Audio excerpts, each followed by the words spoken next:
Warning, intro will be very long, so feel free to skip.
Included that, 'cause I made that in, like what, 2023, and it was relevant now. Hello, welcome back to my channel, and if you are new here, welcome new viewers. Today, we will be talking about LOONAS former company BlockBerry Creative. For those who aren't familiar with the company, BlockBerry Creative, also referred to as BBC or BlockBerry, was a South Korean music label founded in 2016.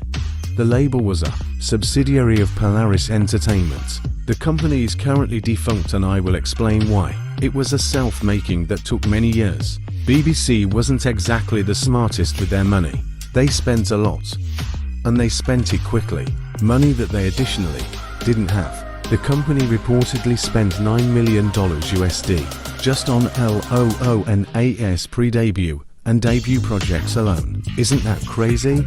This was when Jaden Jang was the creative director from 2016 to 2019.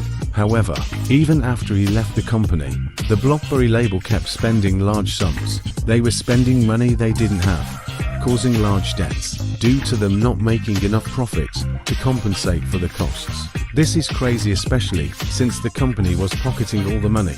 They did not pay the members a cent, which is horrible. The members were tricked into signing contracts that split the profits unfairly, making them further into debt to the company each comeback. This would eventually catch up to them, as you can't escape the consequences forever. In 2021, cracks began to form, as in September of that year, there were reports suggesting that the company was in serious financial trouble, effectively bankrupt. That same year, member Chu began to question why the members still haven't received payment, and this caused her to lose trust in the label. Chu even filed to leave the company in December 2021, after realizing how unfair her contract was. However, the court decided to renegotiate her contract in early 2022 instead. BlockBerry Creative became very salty due to this, and refused to give her rides to her schedules, forcing her parents to do so.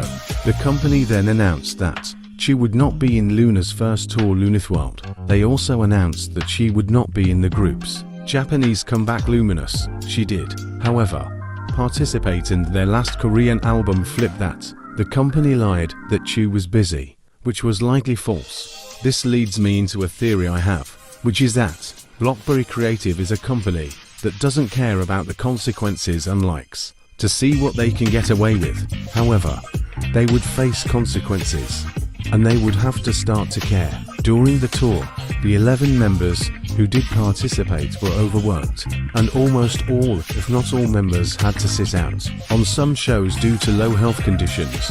This angered fans. Then in September 2022, it was exposed by member Yojin that none of the members have been paid by BBC, angering fans even more. However, what really began the company's downfall was when in November 2022, BBC announced that member Chu was removed from the group due to abusing staff. This was false. Additionally, many staff came to her defense and said how they loved working with her. Additionally, 9 out of the 11 remaining members filed to leave BBC due to lost trust with the company. This all really angered fans a lot, and many were very upset with the label. This is when consequences of what BBC did began to show. However, they ignored and decided to see as they could get away with more and kept pushing, because then, in December 2022, the company announced a new album entitled Zero the Origin Album, with Chu being removed, many of the members wanting to leave, and them not being paid.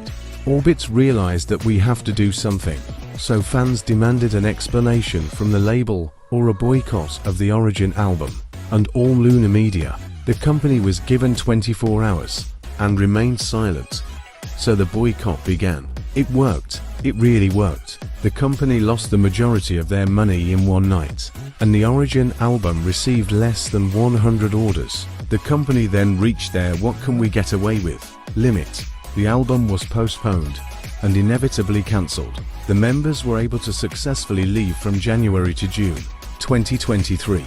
The members are all now successful under new companies in their own right, as ARTMS, with members Heejin, Hasil, Kim Lip, Jin Sao, and Chori. Liu Semble with Hyunjin, Yojin, Vivi, Gowon, and Hyeyu. Additionally, Chu and Eve are soloists. This should be a lesson to all that you can't do whatever you want, use people, refuse to compensate, and think it's all a game without facing consequences, which is exactly what happened to BlockBerry. And they are now defunct. They did try to hide under a new company, home with some of their trainees, creating a group called Genius, but were quickly exposed as BBC was sued for failing to pay for the music video. BBC doesn't seem to ever pay for anything, it seems. That company is ridiculous. I hope Genius can leave as well. And this is a lesson for all. Don't be like BlockBerry. Thank you all for watching. I hope you have a great day. See you in my next video.